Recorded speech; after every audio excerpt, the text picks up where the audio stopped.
Сержан ұлы Ерасыл, жасы 8-де.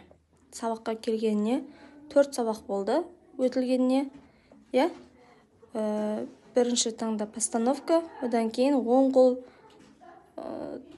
қағыспен жұмыс жасау. Оң қолмен төмен қағыспен жұмыс жасау. Қан Ерасыл ұра ғой.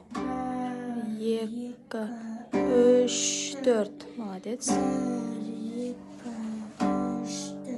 1, 2, 3, 4. 1, 2, 3,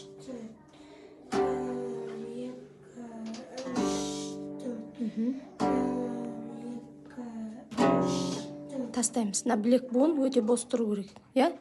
Не жерде қолын салмағымен басамыз, бірақ білек буын бос болу керек. Қан ойнай ғой. 1, 2, 3, 4. Міне, бос тұр. Молодец. 1, 2, таста. 3, 4. 1, 2, 3, 4. Жарайсың, Ерасыл.